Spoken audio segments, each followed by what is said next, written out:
Good evening प्यारे बच्चों, कैसे हो सभी लोग। आई होप सभी बहुत अच्छे होंगे और घर में सुरक्षित होंगे। तो हम सबसे पहले अपनी एनसीईआरटी को पढ़ते हुए चलेंगे। साथ के साथ आपको या तो आपके पास आज कल में जब भी आपको अपनी एनसीईआरटी लेकर आनी खरीद लो, या फिर जो तरीका मैंने आपको बताया था वहां से डाउनलोड कर लो। साथ के साथ जहां जहां मैं मार्क कराती चलूंगी, तो आप अगर साथ के साथ मार्क करना, इंपॉर्टेंट चीज़ों को मार्क करना अगर सीख लेते हो, तो फिर आपको नोट्स बनाने की इतनी ज़रूरत नहीं रह जाएगी। ठीक है, तो चलिए स्टार्ट करते हैं। अपना हिस्ट्री का पहला चैप्टर है और हिंदी मीडियम का ये लेक्चर रहने वाला है। बिल्कुल आराम से पढ़ते हुए चलेंगे, कोई टेंशन लेने की ज़रूरत ही नहीं है हमें। ठीक है, बीच बीच में मैं आप लोगों के क्वेश्चन भी लेती रहूंगी, बीच बीच में मैं आप लोगों से क्वेश्चन पूछती भी रहूंगी। तो बच्चों ध्यान से सुनना है। ठीक है, तो चलिए अब हम चलते हैं, फ्रांस के अंदर कूद जाते हैं, फ्रांस में पहुंचते हैं। कहाँ पे पहुंचते हैं? 1774 में, 1774 में पहुंचते हैं।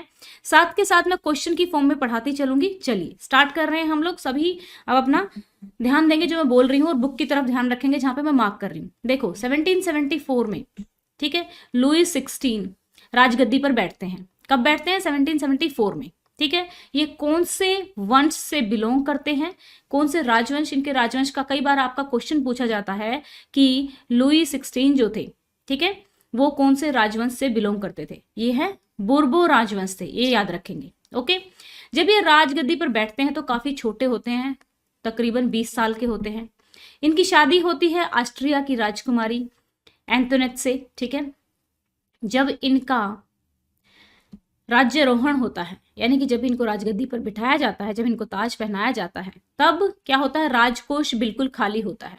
अब किसी भी राज्य का जो शासन चलता है, जो वहाँ के सैनिक होते हैं, जो वहाँ के महल होता है, जो वहाँ के जो महल में नौकर काम कर रहे हैं, सैनिक हैं, तो सबका जो काम चलता है, जब को सैलरी दी जाती है, वो कहाँ से आती है? राजकोष से आती है। अब राजकोष खाली है और खुद भी सारी चीज़ों को मेंटेन करना है। ठीक है ना, तो अब फ्रांस को पैसे तो चाहिए थे, लेकिन फ्रांस ऑलरेडी कर्ज में था। ठीक है ना, तो यहाँ पे चलते हैं। लंबे समय तक युद्धों के कारण फ्रांस के वित्तीय संसाधन नष्ट हो चुके थे। अब यहाँ पे ध्यान से सुनेंगे, ये कौन से युद्ध की बात हो रही है बच्चा। आप या तो मैं बताना भूल गई कि मैंने इस वाली चैप्टर की पीडीएफ जो है, इस वाले चैप्टर की जो पीडीएफ है वो मैंने डिस्क्रिप्शन में डाली हुई है। ठीक है, जो बच्चा बाद में अगर पीडीएफ डाउनलोड करके खुद अगर पीडीएफ से पढ़ना चाहे तो पढ़ सकता है। पहली चीज मैं यही चाहूंगी कि आप अपनी बुक जो है हार्ड कॉपी में खरीद लें, क्योंकि ज़्यादा पैसे की नहीं आती है। ठीक है, तो साथ के साथ आप अपनी बुक में अंडरलाइन करते चलेंगे तो बहुत अच्छा रहेगा, आपको चीज़ें कहीं बाहर से याद नहीं करनी पड़ेंगी। ठीक है, हम ये तो हमारा फर्स्ट टाइम हम सिलेबस कर रहे हैं, अभी तो हमारा 3-4 बार और रिवीजन होगा। जैसे जब मैं क्विज लूंगी, क्विज होगा आपका बड़े बोर्ड पे, जैसे स्मार्ट बोर्ड पे हम पढ़ते हैं, यहाँ पे आप लोगों को बुक से पढ़ना था तो इसलिए मैंने बुक लिया है। ठीक है ना, तो क्या था, युद्ध कौन से थे, क्यों युद्ध कौन से थे? देखो 13 उपनिवेश थे। ठीक है, अमेरिका नहीं बना था, अभी अमेरिका नहीं बना है। ये 13 जो उपनिवेश थे ये इकट्ठे होते हैं किसके खिलाफ? ब्रिटेन के खिलाफ। ठीक है, ब्रिटेन के खिलाफ ये इकट्ठे होते हैं और युद्ध करते हैं खुद की आजादी के लिए। तो इस चीज में फ्रांस जो है हेल्प करता है इन 13 उपनिवेशों की। उसके बाद फिर ये 13 उपनिवेश अमेरिका बनते हैं। ठीक है ना, तो यहाँ पे बहुत सारा पैसा जो है युद्धों में जा चुका था। वर्सेलिस के विशाल महल और राज दरबार की शानो शौकत बनाए रखने की फिजूल खर्ची का बोझ अलग से था। तो 2 रीजन थे कर्जे के, एक तो जो महल की शानो शौकत थी वो, और दूसरा कि युद्धों में बहुत ज्यादा पैसा ऑलरेडी जा चुका था। लुई 16 के शासनकाल में फ्रांस ने अमेरिका के 13 उपनिवेशों को साझा शत्रु, यानी कि सेम ही उनका एनिमी था, ठीक है, आजाद कराने में सहायता दी थी। इस युद्ध के चलते फ्रांस पर 10 अरब लिवरे, ठीक है, 10 अरब लिवरे से भी अधिक कर्ज हो चुका था। 10 अरब लिवरे क्या है? अब आपसे क्वेश्चन पूछा जाएगा लिवरे क्या है? लिवरे वहां की करेंसी थी। ठीक है, मुद्रा थी वहां की। ठीक है, करेंसी को हिंदी में मुद्रा बोलते हैं। जबकि उससे पहले ही 2 अरब लिवरे का बोझ था, तो टोटल कितना हो गया? 12 का। अब इस जो एक कर्ज चढ़ा हुआ था ना, अब जो मांग रहे थे ब्याज भी, मतलब जो जिन्होंने ये कर्ज दे रखा था वो 10% की ब्याज की मांग करने लगे। ठीक है, अब आपको अपने घर का खर्चा भी चलाना है, अपने राज्य का खर्चा भी चलाना है, सैनिकों को भी पे करना है, ऊपर से कर्जा पहले ही है, तो आपको कुछ तो करना पड़ेगा। तो फिर वो टैक्स वाली मांग आती है, जो हम कल पढ़ चुके हैं। फलस्वरूप फ्रांसीसी सरकार, ओके बच्चों, आपका डेली एसएसटी का जो टाइमिंग रहेगा पढ़ने का, ठीक है, वो इसी टाइम रहेगा। हिंदी मीडियम का जो टाइमिंग रहेगा वो यही टाइमिंग रहेगा हमारा, डेली इसी टाइमिंग हम पढ़ेंगे, ठीक है ना। अब जो है फ्रांसीसी सरकार पर अपने बजट का बहुत बड़ा हिस्सा दिनों दिन बढ़ता जा रहे कर्ज को चुकाने में जा रहा था। मतलब पैसा है नहीं, और जो है वो भी कर्ज का जो ब्याज है सिर्फ वही उसी में जा रहा है, ठीक है। अपने नियमित खर्चे जैसे सेना के रख रखाव, राज दरबार, सरकारी कार्यालयों, विश्वविद्यालयों को चलाने के लिए फ्रांसीसी सरकार करों में वृद्धि के लिए बाध्य हो गई थी। यह कदम भी नाकाफी था। 18वीं सदी में फ्रांसीसी समाज में 3 स्टेटों में बटा हुआ था। तो अब बात करते हैं, यहां तो हमने बात की, क्या बात की हमने, आर्थिक, ठीक है, आर्थिक कारण की बात की कि वहां की आर्थिक स्थिति तो बिल्कुल ठीक है ही नहीं, ऑलरेडी कर्जा है भाई, आप ऑलरेडी गरीबी में डूबे हुए हो। तो ये हो गई हमारी आर्थिक, कि वहां की आर्थिक हालत कैसी है, इकोनॉमिक हालत वहां की कैसी है। ओके बच्चा, अब हम बात करेंगे वहां की सामाजिक स्थिति कैसी है। सामाजिक स्थिति का मतलब वहां का समाज कैसा है, इक्वल है या फिर एक दूसरे को भेदभाव के साथ ट्रीट किया जा रहा है, सबको आजादी है, या एक वर्ग ज्यादा चीजों को फेस कर रहा है। तो चलिए अब यहाँ पे देखो, इस वाले डायग्राम में देखेंगे, जो फ्रांस था 3 स्टेट्स में बटा हुआ था। प्रथम स्टेट्स में पादरी वर्ग आता था। ये पादरी वर्ग क्या है, जो भी चर्च वगैरह का काम संभालते थे उस टाइम पे, वो पादरी वर्ग में आते थे, ठीक है। जो द्वितीय स्टेट्स में थे कुलीन वर्ग, जो कि राजा के आसपास के मतलब सगे संबंधी हो गए, वो सब कुलीन वर्ग में आ गए। ध्यान रहे, राजा किसी स्टेट से बिलोंग नहीं करते थे। अब तृतीय स्टेट्स में ना, मतलब ऐसा नहीं था कि तृतीय स्टेट्स में तीनों ही मतलब बिल्कुल ही गरीब लोग थे। तृतीय स्टेट्स में कौन कौन थे, आपसे क्वेश्चन पूछा जाएगा और अभी मैं भी पूछने वाली हूं। तृतीय स्टेट्स में कौन कौन थे, बड़े व्यवसायी, व्यापारी, अदालती कर्मचारी, वकील आदि। किसान और कारीगर भी थे, और ऐसे छोटे किसान भी थे जिनके पास जमीन नहीं थी, मजदूर थे, नौकर थे, ठीक है ना। अब इतना इनइक्वालिटी थी कि जो पहले 2 है ना, इनको कर नहीं देना होता था। जन्म से ही इनको छूट मिली हुई थी कि आपको कर नहीं देना है। ऊपर से ये तीसरे वर्ग से बहुत सारे कर भी वसूल करते थे, ठीक है। एक टाइदे और एक टैले, जिसको हम पढ़ेंगे अभी। तो जल्दी से, अभी मैंने आप लोगों को काफी कुछ बता दिया है, जल्दी से सब बच्चे मुझे अभी कमेंट करके बताने वाले हैं कि लिवरे क्या है। जल्दी से बताइए लिवरे क्या है। Very good, very good, very good Sunil Kumar, very good Gauri, very good Madhya, very good Aliza, very good Pradeep. अब क्या होता है, अभी हम सामाजिक स्थिति पर ही हैं कि वहां के समाज की स्थिति क्या थी। मैंने कहा कि 2 जो पहले वर्ग है वो क्या कर रहे थे, वो बस मजे ही कर रहे थे, कुछ भार नहीं उठा रहे थे देश के प्रति। तो अब यहाँ पे देखो, पूरी जनसंख्या में से मैंने ये डंडा लगाया यहाँ पे कि इतने पर, ये वाली जो लोग हैं ये हैं, इसमें आप लगा लो कि पहली स्टेट के लोग भी आगे, सेकंड के भी आगे, और जो थर्ड के अमीर लोग हैं वो भी आ गए यहाँ पे। और ये वाले जो है ना, इधर वाले जो हैं, ये 90% किसान थे, ठीक है। लेकिन जमीन किसके पास थी, जमीन नहीं थी इनके पास, लेकिन किसान थे, ठीक है, भूमिहीन किसान थे।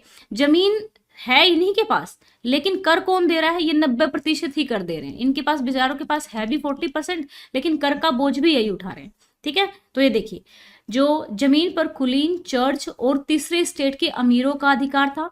प्रथम 2 स्टेट्स, जो प्रथम 2 स्टेट कुलीन वर्ग और पादरी वर्ग के लोग के पास कुछ विशेषाधिकार जन्मना प्राप्त थे। जन्मना का मतलब जन्म से ही प्राप्त थे। ये क्वेश्चन आता है आपका, कौन सी स्टेट्स के लोगों के पास जन्म से ही विशेषाधिकार थे, तो आपको आंसर करना होता है पहली और दूसरी के पास। इनमें से सबसे महत्वपूर्ण विशेषाधिकार कौन सा था, राज्य को दिए जाने वाले करों से छूट। यानी कि सबसे महत्वपूर्ण था कि भाई ठीक है, आप कर वसूल कर सकते हो, लेकिन कर दोगे नहीं, ठीक है ना, कर आपको नहीं देना है। कुलीन वर्ग को कुछ अन्य समानती विशेष अधिकार भी थे। समानती विशेष अधिकार, वह किसानों से समानती कर वसूल करते थे। आप कर दे तो रहे नहीं हो, बल्कि उनसे और वसूल और कर रहे हो, ठीक है ना। किसान अपने स्वामी की सेवा, देखो समानती व्यवस्था क्या होती है, आपसे क्वेश्चन पूछा जा सकता है, समानती व्यवस्था क्या होती है।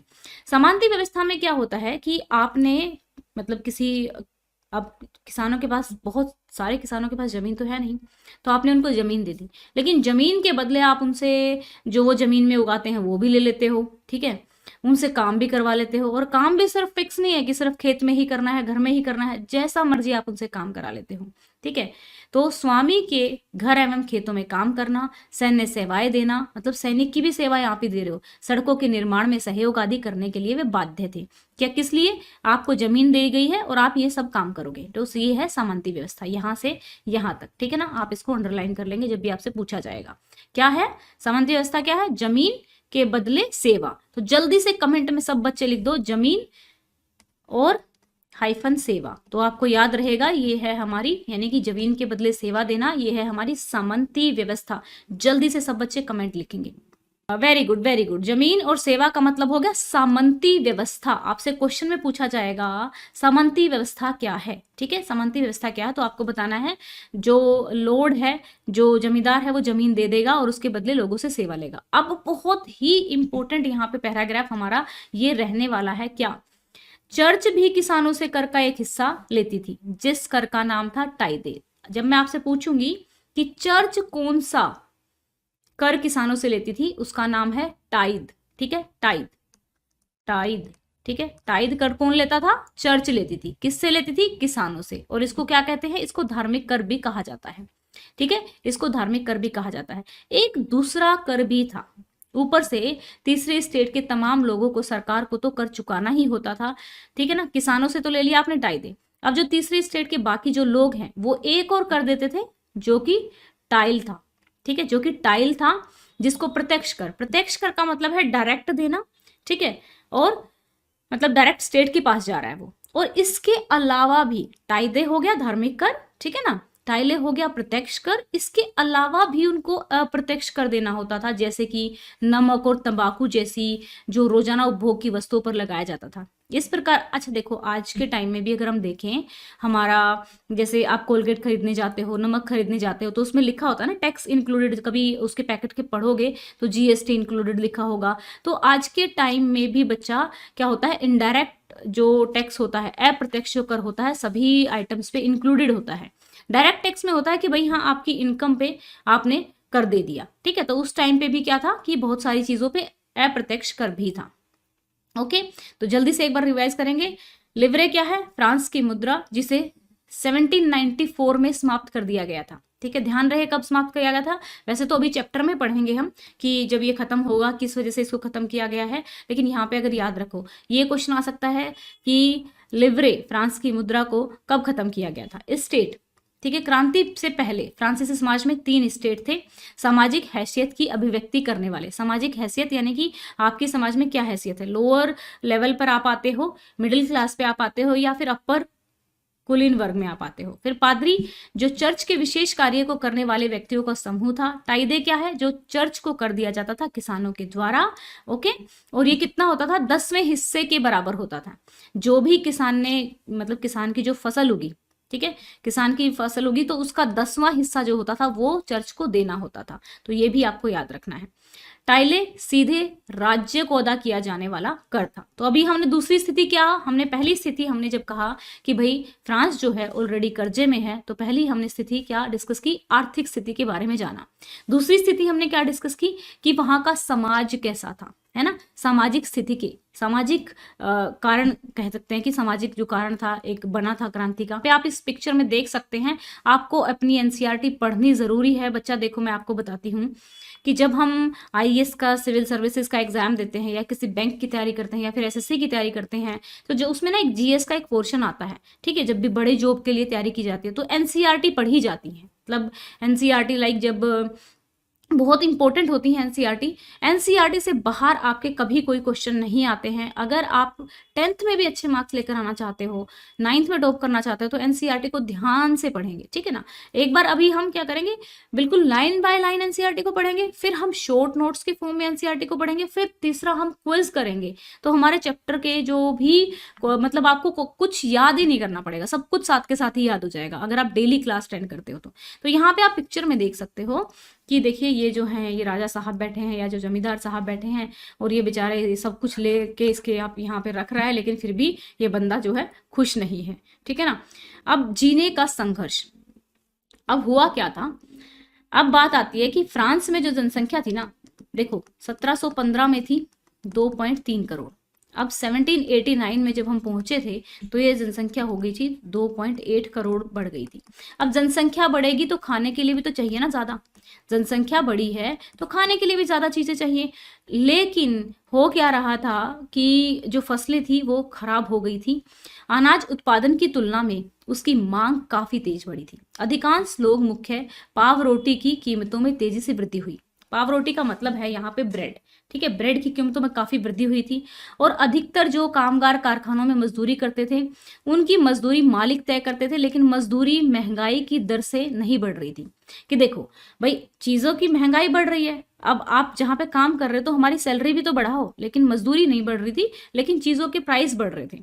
तो अब जो अमीर है बेचारे वो तो वहीं रुके पड़े हैं। और लेकिन अब जैसे ब्रेड है, फॉर एग्जाम्पल ब्रेड जो था पहले 10 का आता था, अब 15 का बिक रहा है, तो 5 रुपए मालिक को तो 5 रुपए का एक्स्ट्रा फायदा हो रहा है, लेकिन जो मजदूर है, ठीक है ना, उसको उसकी 1% उसकी सैलरी नहीं बढ़ी है, तो वो तो वहीं पे है। तो मालिक यानी कि अमीर और गरीब में जो खाई है और ज्यादा बड़ी हो गई यहाँ पे, ठीक है ना।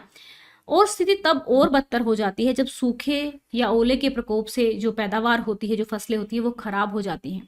तो अब ऐसी स्थिति में रोजी रोटी तक का संकट पैदा हो जाता है फ्रांस में। तो ऐसे संकट को क्या कहा जाता है? जीविका संकट। आपसे क्वेश्चन पूछा जाएगा, जीविका संकट क्या था? फ्रांस में जीविका संकट क्या था?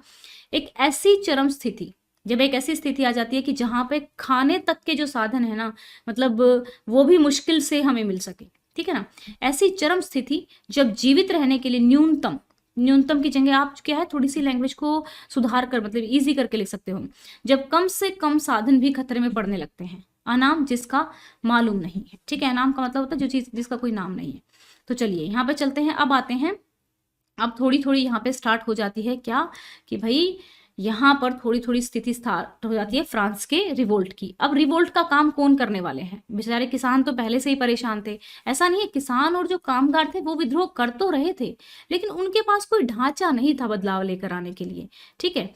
तो परंतु उनके पास सामाजिक एवं आर्थिक व्यवस्था, ठीक है, ना तो उनके पास उतना, वो तो इतने मतलब बिल्कुल ही गरीब थे, ठीक है ना। थर्ड स्टेट में भी हमने जाना था कि कुछ अमीर लोग थे थर्ड स्टेट में भी, लेकिन जो एक किसान थे या फिर कामगार थे विद्रोह कर चुके थे, लेकिन कुछ असर नहीं हो रहा था। आर्थिक व्यवस्था में बुनियादी बदलाव लाने के लिए संसाधन व कार्यक्रम नहीं थे। तो एक क्वेश्चन यहाँ से ये बन सकता है कि इससे पहले किसानों और कामगारों ने भी विद्रोह किया था, लेकिन क्यों सक्सेसफुल नहीं हुआ, क्यों सफल नहीं हुआ? तो आपको आंसर करना है कि सामाजिक और आर्थिक व्यवस्था में बुनियादी बदलाव लाने के लिए उनके पास साधन व कार्यक्रम नहीं थे।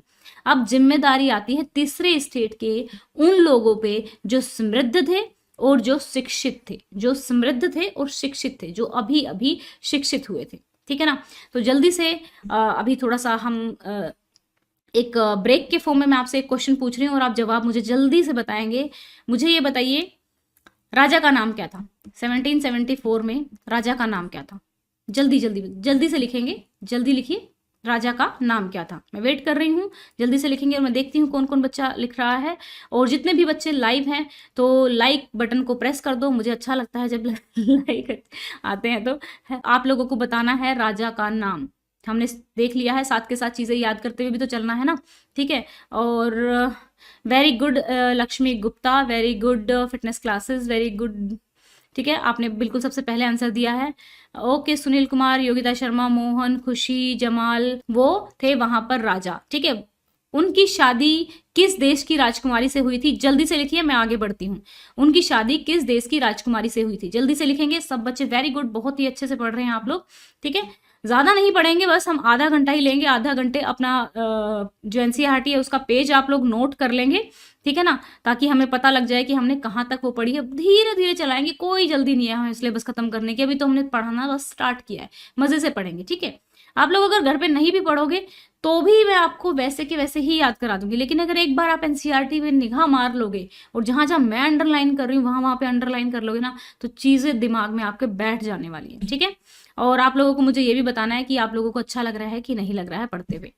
अब देखिए 18वीं सदी में एक नए सामाजिक समूह का उदय होता है। अब 18वीं सदी में एक नया सामाजिक समूह जो कि थर्ड स्टेट से ही बिलोंग करता था। कौन? जो समृद्ध और शिक्षित हुए थे। अब ये लोग समृद्ध और शिक्षित कैसे हुए थे? इन्होंने जो समुद्री व्यापार फैल रहा था ना उस टाइम पे, ऊनी तथा रेशमी वस्त्रों का जो व्यापार किया उससे काफी ज्यादा प्रॉफिट कमा लिया था इन्होंने। ऊनी और रेशमी कपड़ों का जो निर्यात किया जाता था, समाज के समृद्ध लोग उसे खरीद लेते थे। तीसरे स्टेट में इन सौदागरों एवं निर्माताओं के अलावा प्रशासनिक सेवा में वकील जैसे लोग भी शामिल थे। जैसे कि हमने यहाँ पे देखा, अगर हम फर्स्ट पेज पे चलें तो यहाँ पे चलेंगे, देखिए यहाँ पे जब हमने बात की थी, ये लोग जो हैं, ये ऊपर वाला बड़े व्यवसायी, व्यापारी, कर्मचारी, वकील, ये लोग जो होते हैं, जो जिसको कहते हैं मध्यम वर्ग जो बनता है, ठीक है, ना गरीब है ना ज्यादा अमीर है, ये वाला मध्यम वर्ग ये बेड़ा उठाता है कि हाँ भाई रिवोल्ट किया जाएगा, क्योंकि इनके विचार चेंज होने लगे थे, अब इनके पास पैसा आने लगा था। ठीक है, तो ये सभी पढ़े लिखे थे और इनका मानना था कि समाज के किसी भी समूह के पास जन्मना विशेष अधिकार नहीं होना चाहिए। ये क्वेश्चन पूछा जाएगा कि कौन से स्टेट के लोगों का ये मानना था कि किसी भी पर्सन के पास, किसी भी इंसान के पास जन्म ना विशेषाधिकार नहीं होना चाहिए। तो आप बताएंगे कि जो नया मध्यम वर्ग उभर कर आया था तीसरे स्टेट का, उन लोगों का मानना था कि किसी के पास विशेषाधिकार नहीं होना चाहिए। अगर आप भाई थर्ड स्टेट में जन्मे हो तो इसका मतलब ये नहीं कि आप टैक्स नहीं दोगे। किसी भी व्यक्ति की सामाजिक हैसियत का आधार उसकी योग्यता होनी चाहिए। ठीक है, क्या होनी चाहिए? योग्यता होनी चाहिए, ना कि आप भाई राजा के बेटे हो या आप राजा के रिश्तेदार हो या आप जो चर्च है पादरी वर्ग में पैदा हुए, ऐसा नहीं होना चाहिए। स्वतंत्रता, समान नियमों, समान अवसरों के विचार पर आधारित समाज की यह परिकल्पना John Locke, John Jacques Rousseau जैसे दार्शनिकों ने प्रस्तुत की थी। तो यहाँ पे बहुत इंपॉर्टेंट लाइन है बच्चा, ये यहाँ पे एक ये वाले फिलोसफर्स, ठीक है, जो रूसो हैं, यहाँ ये नाम है पूरा। तो ये जो फिलोसफर्स थे ना, इनको ध्यान में रखोगे, इनकी जो बुक है वो भी याद रख लोगे, जो क्योंकि ये बुक कोई कई बार पूछ ली जाती है कि ये बुक कौन से फिलोसफर ने लिखी थी। फिलोसफर्स का बड़ा ही योगदान था, ठीक है ना, दार्शनिकों का काफी योगदान था लोगों की सोच को बदलने में, कि भाई ऐसा नहीं है कि भगवान ने तुम्हें जो उतारा है तो तुम गरीब ही पैदा हुए हो तो ये तुम्हारी किस्मत है, ऐसा नहीं है। और राजा कोई ऐसा नहीं है कि भाई देवता का प्रतीक है या फिर देवता का प्रतीक है। ठीक है ना, तो चलिए यहाँ पे देखेंगे अपनी, ये किसकी बुक है, देखिए जॉन लोके की बुक कौन सी है, अपनी two treaties of government, two treaties of government, Locke ने, जॉन लॉक की बुक है ये। ठीक है, अपने साथ के साथ पेन कॉपी में भी इंपॉर्टेंट चीजें आप लिख सकते हैं। टू ट्रीटीज ऑफ गवर्नमेंट, मैं जब क्विज लूंगी ना तब आपसे पूछूंगी ये सारा। ठीक है, जॉन लॉक ने राजा के दैव्य और निरंकुश अधिकारों के सिद्धांत का खंडन किया कि भाई ऐसा नहीं है कि जो राजा है वो किसी दिव्य शक्ति को का प्रतीक है, उसको रिप्रेजेंट करते हैं, सब लोग इक्वल हैं। रूसो ने, अब आता है जॉन लॉक ने तो ये बात कह दिया, ठीक है, रूसो ने अब आपसे ये पूछ सकता है कि राजा के दिव्य और निरंकुश अधिकारों के सिद्धांत का खंडन किस दार्शनिक ने किया था? तो जॉन लॉक ने किया था। ठीक है, रूसो ने इस विचार को आगे बढ़ाते हुए जनता और उसके प्रतिनिधित्व के बीच एक सामाजिक अनुबंधन पर आधारित सरकार प्रस्ताव रखा। अब आपसे पूछा जाएगा सामाजिक जो अनुबंधन है वो बुक किसकी है? सामाजिक अनुबंधन यानी कि सोशल कॉन्ट्रैक्ट भी लिखा हो सकता है, कई बार आपका इंग्लिश में भी आ जाता है लिखा हुआ हिंदी में। सोशल कॉन्ट्रैक्ट जो बुक है वो किसकी है? रूसो की। ठीक है, ध्यान रखेंगे रूसो की है। एक प्रस्ताव रखा मोंटेस्क्यू ने the spirit of the laws नामक रचना सरकार के अंदर। ठीक है, मोंटेस्क्यू ने अब क्या किया, आप लोगों ने वर्कशीट में पढ़ा था ना कि जो राजा की शक्तियां हैं वो 3 भागों में डिवाइड हो जाती हैं, विधायिका में, कार्यपालिका में और न्यायपालिका में। ठीक है, ये डिवाइड का जो आइडिया आया था ये कहाँ से आता है? ये आता है मोंटेस्क्यू की बुक। ठीक है, जो है the spirit of the laws. 3 book हमने की है, जो है टू ट्रीटीज ऑफ गवर्नमेंट किसकी है? जॉन लॉक की। देन आपकी सामाजिक अनुबंधन किसकी है? रूसो की। The spirit of the laws किसकी है? मोंटेस्क्यू की, जिसमें किसकी बात की गई है कि भाई एक जो भी प्रतिनिधित्व है, जो भी सरकार, जो भी लोगों ने चुना है अपना राजा, उसको जो पावर है सरकार के अंदर 3 भाग होने चाहिए और वहां पे सत्ता का विभाजन होना चाहिए। ये बात कौन सी किताब में कही गई है? ये बात कही गई है the spirit of the laws में। ठीक है, अब चलते हैं यहाँ पर, जब संयुक्त राज्य अमेरिका में 13 उपनिवेशों ने ब्रिटेन से खुद को आजाद घोषित किया तो वहां इस मॉडल की सरकार बनी।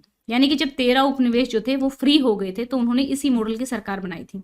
ठीक है, तो जो राजनीतिक चिंतकों के लिए अमेरिकी संविधान और उसमें दी गई व्यक्तिगत अधिकारों की गारंटी प्रेरणा का एक महत्वपूर्ण स्रोत बन गई थी कि हाँ भाई उस देश में भी तो ऐसा हो गया ना, तो हमारे देश में भी ऐसा हो सकता है, तो वो चीज उनको मोटिवेट कर रही थी। ठीक है ना।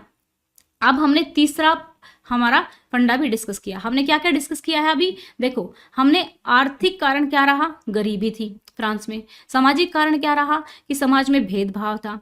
अब दार्शनिकों ने भी अपना एक तरीके से लोगों को मोटिवेट करना स्टार्ट कर दिया था, दार्शनिकों का भी हमने बता दिया। अब दार्शनिकों में आपसे क्वेश्चन ये अगर पूछा जाए कि दार्शनिकों का आप लोग भूमिका लिखिए फ्रांसीसी क्रांति को बढ़ावा देने में, ठीक है, दार्शनिक कारण लिखिए, तो दार्शनिक में आप 3 लोगों का नाम लिखेंगे, मेनली रूसो का, जॉन लोके का एंड जो आपके मोंटेस्क्यू हैं इनका, और इनकी बुक को भी याद रखेंगे। अगर याद रखेंगे तो बहुत इफेक्टिव रहेगा। ठीक है, तो अब दार्शनिकों ने इन विचारों पर काफी हाउस व सैलूनों की गोष्ठियों में गर्मा गर्म बहस हुआ करती थी।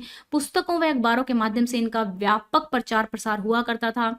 ठीक है, देखिए पुस्तकों और अखबारों को लोगों के बीच जोर जोर से पढ़ा जाता था ताकि अनपढ़ भी उन्हें समझ सके। इस समय लुई 16 द्वारा राज्यों के खर्चों को पूरा करने के लिए फिर से कर लगाए जाने की खबर आने लगी और जो है अब गुस्सा बड़ा फटा। तो ऑलरेडी सारी चीजें चल ही रही थी। अब बात आती है, मैंने शुरू में बताया था आर्थिक कारण। आर्थिक कारण यानी कि ऑलरेडी कर्जा था और घर चलाने का यानी कि राज्य चलाने के पैसे थे नहीं, तो अब क्या करेंगे, जनता को लूट लो भाई। अब कर लगाने की यहाँ पे बात की जाएगी।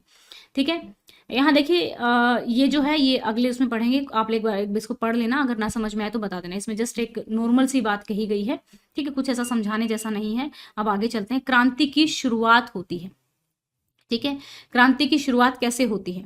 अब इमीडिएट कोज की बात करेंगे, बिल्कुल तत्कालिक कारण जो बनता है, तत्कालिक कारण जो बनता है किसका, क्रांति का। ठीक है, एक बार इसको और डिस्कस कर लेते हैं, उसके बाद फिर इससे ज्यादा आगे नहीं पढ़ेंगे। ठीक है ना। यहाँ पे क्या होता है, हम देख चुके हैं कि किन्हीं कारणों से लुई 16 ने कर बढ़ा दिए थे। क्या आप सोच सके उसमें ऐसा क्यों हुआ होगा। प्राचीन राजतंत्र के तहत फ्रांसीसी सम्राट अपनी मर्जी से कर नहीं लगा सकता था। ठीक है, कर तो लगा नहीं सकता था, लेकिन वो एक मीटिंग बुला सकता था। स्टेट जर्नल जो एक सभा थी उसकी बैठक बुलाई जाती थी और जब तीनों स्टेट इकट्ठे बैठते थे, जब अप्रूवल हो जाता था तभी कर लगता था। लेकिन जो राजा था वो मीटिंग को बुला सकता था। स्टेट जर्नल, अब आपसे क्वेश्चन पूछा जाएगा स्टेट जर्नल क्या है। स्टेट जर्नल एक राजनीतिक संस्था थी जिसमें तीनों स्टेट अपने अपने प्रतिनिधि भेजते थे, लेकिन सम्राट ही यह निर्णय करता था कि इस संस्था की बैठक कब बुलाई जाएगी। और इससे पहले जो बैठक हुई थी वो कब हुई थी, 1664 में। देखो कब हुई थी, मतलब 100 साल से भी पहले हुई थी।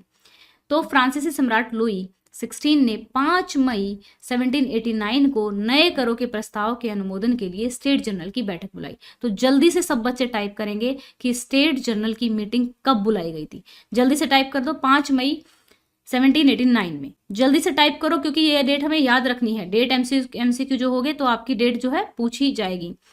मैम संस्कृत का लाइव कब लोगे, बेटा संस्कृत का भी देखेंगे। अभी तो देखो मुझे तो संस्कृत नहीं आती है, बट बात की जा रही है, अगर आपको टीचर अवेलेबल कराया जाएगा तो संस्कृत का लाइव भी हम करा सकते हैं। ठीक है, आपके सभी सब्जेक्ट्स के लाइव स्टार्ट हो जाएंगे हम।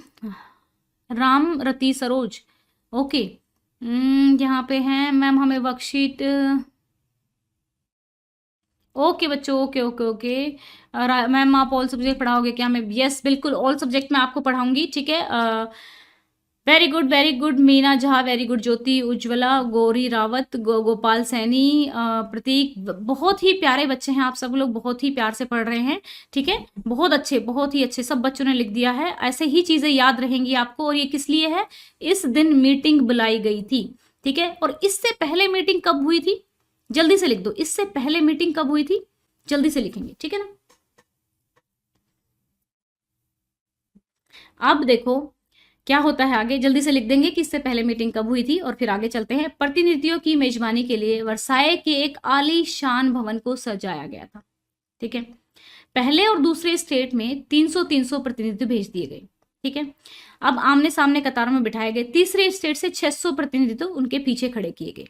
ठीक है, वो इधर और वो इधर और वो उनके पीछे खड़े थे। ठीक है, अब बात आती है कि ध्यान से यहाँ पर एक चीज समझेंगे कि जो मीटिंग होती है ना, ऐसे होती है 300 लोग, एक स्टेट की एक वोट होती है, मतलब एक लोग की एक वोट नहीं है, एक स्टेट की एक वोट है। ठीक है। तो जो ये 300 है इनकी एक वोट है, ये वाले 300 इनकी एक वोट है, और ये 600 है इनकी एक वोट है। तो इनको तो टैक्स देना नहीं होता था, इनको तो कर देना नहीं होता था, तो ये हाँ बोल देते हैं कि हाँ भाई बढ़ा दो। थर्ड स्टेट वालों को दिक्कत आती है, वो ये कहते हैं भाई कर मत बढ़ाओ। पहली बात तो राजा की जो शक्तियां हैं उन पे कंट्रोल लगाओ, और दूसरी बात जो आप लोग वोटिंग करा रहे हो, मत करा रहे हो, वो पर हेड होनी चाहिए, पर पर्सन होनी चाहिए, एक एक आदमी की वोट की वैल्यू होनी चाहिए, ना कि पर स्टेट। ठीक है। तीसरे स्टेट का प्रतिनिधित्व इसके अपेक्षाकृत समृद्ध एवं शिक्षित वर्ग कर रहे थे। किसानों, औरतों एवं कारीगरों का सभा में प्रवेश वर्जित था, तो सभा में वो नहीं थे किसान, औरतों और कारीगर। फिर भी लगभग 40,000 पत्रों के माध्यम से उनकी जो शिकायतें थी, जो मांग थी, वो यहाँ पर लेकर आए थे। अब स्टेट जनरल के नियम के अनुसार प्रत्येक वर्ग को एक मत देने का अधिकार था। ठीक है। इस बार लुई 16 इस प्रथा का पालन करने के लिए दृढ़ प्रतिज्ञ था, परंतु तीसरे वर्ग के प्रतिनिधित्व की मांग रखी कि अब की बार पूरी सभा से मतदान कराया जाए, जिसमें प्रत्येक सदस्य को एक मत देने का अधिकार होगा। यह एक लोकतांत्रिक सिद्धांत था, जिसे मिसाल के तौर पर रूसों ने अपनी पुस्तक द सोशल कॉन्ट्रैक्ट में प्रस्तुत किया था। अगर अब आपसे क्वेश्चन पूछा जाए, ठीक है, सोशल कॉन्ट्रैक्ट मतलब सामाजिक अनुबंधन, ठीक है, आप हिंदी में लिख लेना, कई बार होता, मैंने कहा था ना इंग्लिश में पूछा जाएगा, सामाजिक अनुबंधन, अनुबंध, ठीक है। इसमें कहा था कि भाई एक बंदे की एक वोट की वैल्यू होनी चाहिए, तो वहां से वो लोग प्रेरित थे। इस प्रस्ताव का मना कर दिया जाता है। ठीक है। तीसरे स्टेट के जो प्रतिनिधित्व होते हैं खुद को संपूर्ण फ्रांसीसी राष्ट्र का प्रवक्ता मानते हैं कि भाई हम पूरे समाज को क्या कर रहे हैं, रिप्रेजेंट कर रहे हैं। अब 20 जून को, ठीक है ना, कब मीटिंग हुई थी? 5 जून को हुई थी ये मीटिंग हमारी। कब हुई थी? 5 मई को मीटिंग बुलाई गई थी। ठीक है। करों को बढ़ाने का प्रस्ताव होता है यहाँ पे। ठीक है। 20 जून को जो ये प्रतिनिधि थे वर्साई के इंडोर टेनिस कोर्ट में जमा हुए। अब आपसे क्वेश्चन पूछा जाएगा कि ये लोग कहाँ पर जमा हुए। ठीक है। 20 जून को ये प्रतिनिधि वर्साई के इंडोर टेनिस कोर्ट में जमा होते हैं। इन्होंने अब ये, क्योंकि इनकी बात नहीं मानी जाती, तो ये असेंबली से बाहर आ जाते, जो स्टेट जनरल है मीटिंग से बाहर आ जाते हैं, और बाहर आकर इंडोर टेनिस कोर्ट में इकट्ठा होते हैं और खुद को नेशनल असेंबली घोषित कर देते हैं। ठीक है। और शपथ ली कि जब तक सम्राट की शक्तियों को कम करने वाला संविधान तैयार नहीं किया जाएगा, तब तक असेंबली भंग नहीं होगी। ठीक है। अब कुछ लोग जो थे कुलीन वर्ग में भी, अमीर जो सेकंड स्टेट था उसमें भी कुछ लोग इनका सपोर्ट कर रहे थे, जैसे मिराबो और आबे। ठीक है। आबे सीए, तो ये ध्यान रखेंगे इनका नेतृत्व किसने किया था? मिराबो और आबे सीए ने। ठीक है। मिराबे का जन्म जो हुआ था कुलीन परिवार में हुआ था, लेकिन वह सामंती विशेषाधिकारों वाले समाज को खत्म करने की जरूरत समझता था। ठीक है। उसने एक पत्रिका निकाली और वर्साई में जुटी भीड़ के समक्ष जोरदार भाषण भी दिया। तो अब ये जो आबे था, आबे सीए था, वो पादरी वर्ग से था। ठीक है ना। तो अब ये क्या करते हैं, यहां से स्टार्ट हो जाती है मेन जो एक एक्टिविटी होती है। इसके बाद जो राजा हैं वो क्या करेंगे आगे हम देखेंगे। ये देखिए यहाँ पे एक विशाल पेंटिंग जो जॉक लुई डेविड द्वारा बनाई गई थी। ठीक है ना, नेशनल असेंबली में लगाई जानी थी। अब यहाँ पे ये लोग जब अपना प्रारूप तैयार कर रहे थे, ठीक है, जब ये अपना प्रारूप तैयार कर रहे थे तो पूरा फ्रांस में आंदोलन हो रहे थे। ठीक है ना। जो बेकरी के मालिक थे वो अपना, क्योंकि मैंने अभी बताया था आपको शुरू में ही कि भाई फसलें खराब हो चुकी थी, ब्रेड के दाम बहुत बढ़ चुके थे, तो लोग जमाखोरी का फायदा उठा रहे थे। ठीक है ना। दुकानों पे लोग घंटों घंटों तक वेट करते थे, लेकिन उनको खाना नहीं मिलता था। ठीक है। तो जो गुस्साई औरतें थी उन्होंने भीड़ पर हमला कर दिया था। अब दूसरी तरफ जो राजा थे उन्होंने सेना को पेरिस में एंटर होने का आदेश दे दिया था। ठीक है। और अब लोग डर जाते हैं कि भाई अब तो हम पर गोली चलाने का आदेश दे दिया जाएगा और हम सब मर जाएंगे। तो वो लोग क्या करते हैं, कुछ 7,000 के करीब लोग इकट्ठा होकर बास्तिल जेल पर हमला कर देते हैं 14 जुलाई 1789 को। तो यहां से ये हमारी क्रांति की डेट है। फ्रांसीसी क्रांति की जब भी आपसे डेट पूछी जाए तो कौन सी डेट है? 14 जुलाई 1789 ये डेट है। ठीक है। दावा बोल देते हैं वो। अब इसके बाद राजा किस तरीके से मानते हैं, किस तरीके से फ्रांस का जो संविधान होता है वो बनाया जाता है, किस तरीके से जो फ्रांस है उसको गणतंत्र घोषित किया जाता है, ये सब चीजें हम क्या करेंगे अगले लेक्चर में डिस्कस करेंगे। आई होप सो आप सभी ने एंजॉय किया होगा इसको और अच्छे से समझ में भी आया होगा, क्योंकि आज मैं आपको एनसीईआरटी की बुक से पढ़ा रही हूँ। और आप में से ये सब बच्चे मुझे बताएंगे कि कौन सा तरीका आपको ज़्यादा इफेक्टिव लगा है, ये वाला जिसमें मैंने आपकी साथ के साथ आपको बुक को खोला हुआ है, या फिर जिस पे मैं बोर्ड पे थी। ठीक है, ये फ्रांस की क्रांति कब हुई थी, जल्दी से बता दीजिए।